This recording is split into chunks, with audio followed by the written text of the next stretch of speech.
In this lecture, we will find out the round trip transit time of the electron in the reflex klystron. See, let's see what is the round trip transit time. See, and it is the time taken the electron to move from this T1 to repeller space and back to this cavity. So let's assume the time T1 is the leaving time and T2 is the returning time. So we can calculate this transit time, round trip transit time as T2 minus this T1. So in further derivation, we also have to know that this Z is the axis of the repeller space, and we know that at T is equal to T1, Z equal to D, this gap distance. If I take this T0 as the reference point. Okay, so now move on to the derivation section. See, this is what we are going to find out. T is equal to T2 minus T1. Then we also wanted to know the retarding voltages in the cavity, and these are V0. V0 is the voltage between cathode and the anode cavity, and VR is the repeller voltage, and V1 sin omega t, we know that what is V1 sin omega t? It is the a noisy signal present in the cavity. So this is also an important parameter L. So we can calculate the electric field in the cavity using this equation V by L. So here in this case, ഇവിടെ V എന്ന് പറയുമ്പോൾ we need to add these all voltages, V0 plus VR plus V1 sin omega t. Okay.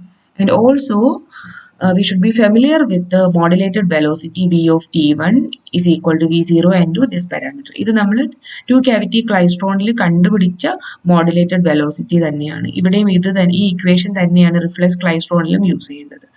So now see, we can find out the retarding field in the cavity by dividing the retarding voltages by distance. So here E is equal to V0 plus VR plus V1 sin omega t divided by L. ഇനി വരുന്ന further calculations-ൽ നമ്മൾ V1 sin omega t eliminate ചെയ്യും, since it is very much lesser than this V0 and VR. Ini we are going to consider the force of electron in the cavity. We know that M into A is equal to E. This E is charge of the electron and the electric field. So we can rewrite this equation. See here the equation. So here this M is the mass of the electron, and d square Z by dt square is the second derivative of the displacement of the repeller cavity. We know that second derivative of displacement is acceleration. So acceleration can be written like a d square Z by dt square, and it is equal to minus E into E is equal to E into V0 plus VR plus V1 sin omega t by L. Now, in the next step, we will eliminate this term.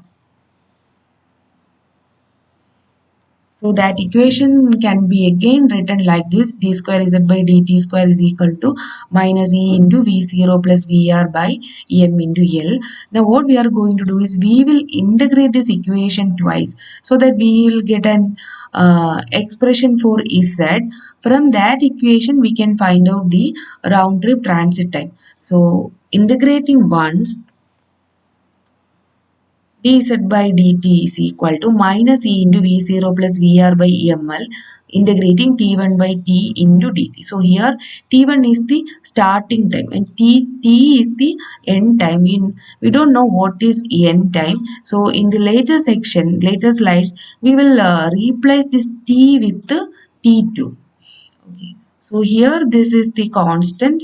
So after integration, we will get an answer like this K1. So now we are going to find out K1.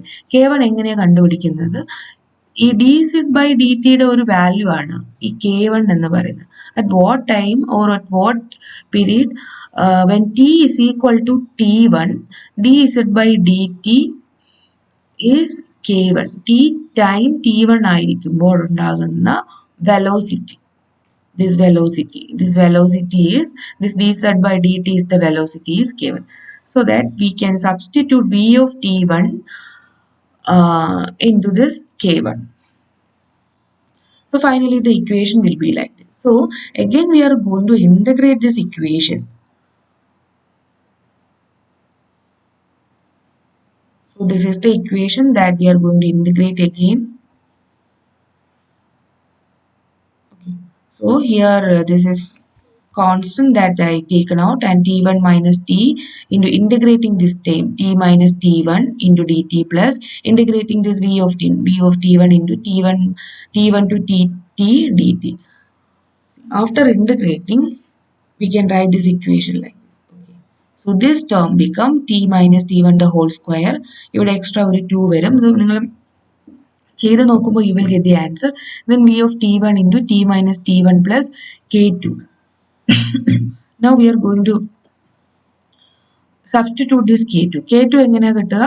So z ആണ് k2 എന്ന് പറയുന്നത്. At what time? When t is equal to t time t1 ൽ z ന്റെ value. So is t1 ൽ z ന്റെ value we know that. ഞാൻ ഒന്നുകൂടി കാണിച്ചു തരാം.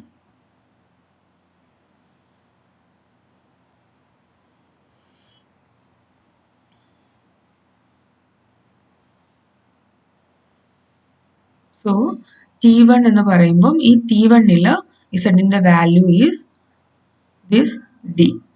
And this is we are going to substitute at t is equal to t1. This is distance d.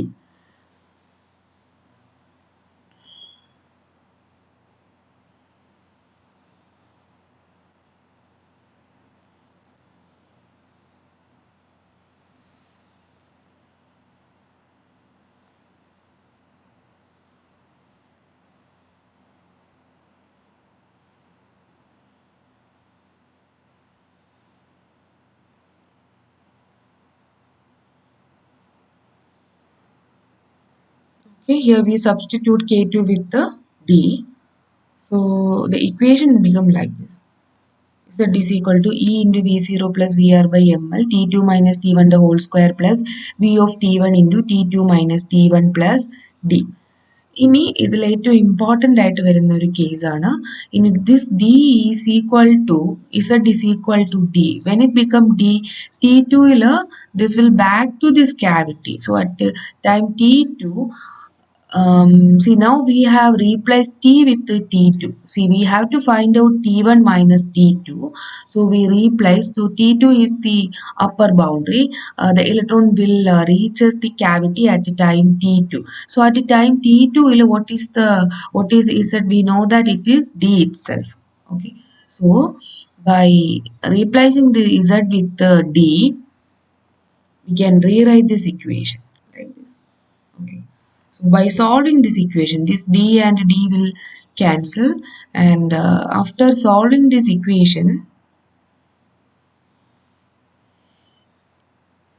so this is one equation. By solving this equation, you can get T2 minus T1, V of T1 into T2 minus T1 is equal to minus E into V0 plus VR by 2 ml into T2 minus T1 the whole square. E രണ്ട് terms cancel ചെയ്തു പോകും. So finally, we can write this equation like this. This transit time is equal to T2 minus T1 into 2 ml divided by E into V0 plus VR into V of T1. So this is constant. We know that constant. അപ്പോൾ ഇവിടെ constant ആയിട്ട് നിൽക്കുന്ന ഒരു parameter ആണ് this term. Okay. So actually this is the time taken by the electron. Which electrons? Some electrons remains constant. That electrons to come back to the cavity. So the round trip transit time equal to t is equal to t0 into v of t1. So here the t0 is this parameter. This is the time taken by the electron to reach the cavity back. See, electron means the electrons which moves with the uniform velocity v0. Okay. Thank you.